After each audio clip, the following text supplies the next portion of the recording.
বন্যা দুর্গতদের পাশে তাম্রলিপ্ত আদি সার্বজনীন। কয়েকদিন আগেই ঝাড়খণ্ডের ডিভিসির ছাড়া জল পূর্ব মেদিনীপুর জেলার পাঁশকুড়ায় কাঁসাই নদীর বাঁধ ভেঙে পাঁশকুড়ার একাধিক এলাকা প্লাবিত করে দিয়ে গেছে। এরপরে নিম্নচাপের ফলে ব্যাপক পরিমাণে বৃষ্টি হয়ে আরও জলস্তর বাড়তে থাকে পাঁশকুড়া এলাকায়। পাঁশকুড়া পৌরসভার বেশ কয়েকটি ওয়ার্ড এবং পাঁশকুড়া ব্লকের বেশ কিছুটা অংশ এখনও জলবন্দী থাকায় সেখানকার বাসিন্দা সাধারণ মানুষেরা সমস্যার সম্মুখীন হচ্ছেন। শনিবার পূর্ব মেদিনীপুর জেলার রেড ক্রস সোসাইটির উদ্যোগে ও তাম্রলিপ্ত আদি সার্বজনীন পুজো কমিটির সহযোগিতায় পাঁশকুড়া জলবন্দী মানুষদের তুলে দেওয়া হয় রান্না করা এবং শুকনো খাবার। আমরা এখানে গ্রামে এসেছি রেড ক্রসের পক্ষ থেকে। এখানে এসডিও সাহেব রয়েছেন, এখানকার সভাপতি রয়েছেন, আমাদের ভাইস চেয়ারপারসন রয়েছেন, সবাই রয়েছেন। সবাই মিলে এখানকার সাধারণ মানুষের জন্য আমরা এসেছি, তাদের রিলিফ দেওয়ার জন্য। আমরা এখানে যেমন তাম্রলিপ্ত পৌরসভা থেকে যেমন স্বাস্থ্য পরিষেবার ব্যবস্থা করেছি, একইভাবে আমরা ড্রাই ফ্রুট থেকে শুরু করে সমস্ত রকম খাদ্য, ভাত সমস্ত তাদের জন্য আমরা নিয়ে এসেছি। এটা কোথায় এলাকাটা? এটা চাইপুর। এখানে কি এখনো আছে জল? এখনো জল আছে। আমরা প্রশাসনের এসডিও সাহেব পুজোর মোড়ছে মার কয়েকদিন পরেই পুজো, তো কি নিশ্চয়ই প্রশাসন এবং বিডিও সাহেব সবাই মিলে এদের ভালো ব্যবস্থা করবে, এটা আমাদের বিশ্বাস। আপনার নাম? আমার নাম ডক্টর দীপেন্দ্রন রায়, আমি সাধারণ সম্পাদক পূর্ব মেদিনীপুর জেলা রেড ক্রস সমিতি। আমাদের এখানে খাওয়া দিলেও কোনো সমস্যার সমাধান হবে না। আমাদের মেন উদ্দেশ্য জলটা বার করুন। আপনি ত্রাণ দিয়ে যাচ্ছেন, আমাদের পুকুরের মাছ, গাছ, বড় বড় গাছ সব ডুবে যাচ্ছে, এসব নষ্ট হচ্ছে। আমাদের জলটা পাস করুন, আমাদের রাস্তায় চলুন। এখন অবধি বাইক নিয়ে ঘর থেকে বেরোতে পারছি না। আপনার জল নিকাশিটা করুন।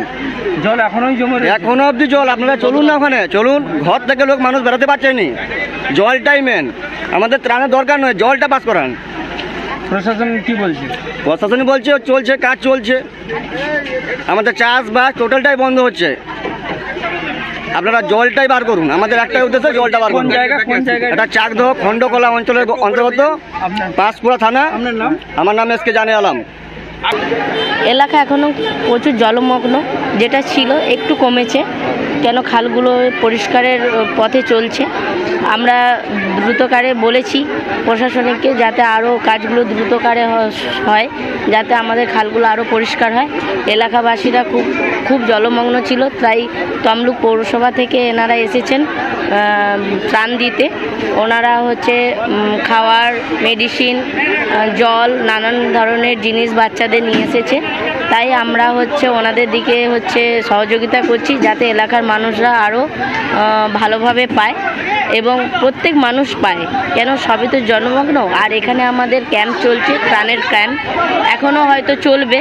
এখনও তো জলমগ্ন অনেকগুলো গ্রাম ডুবে আছে।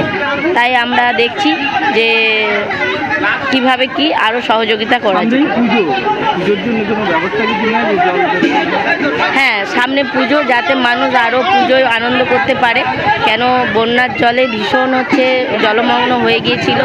তাই আমরা যত দ্রুতকারে চেষ্টা করছি যাতে জলগুলো বেরিয়ে যায় এবং মানুষরা আবার শারদার শুভেচ্ছায় যেন পৌঁছতে পারে। নাম পম্পা চন্দ্র রাউত, পঞ্চায়েত সমিতির সভাপতি, পাঁশকুড়া ওয়ান।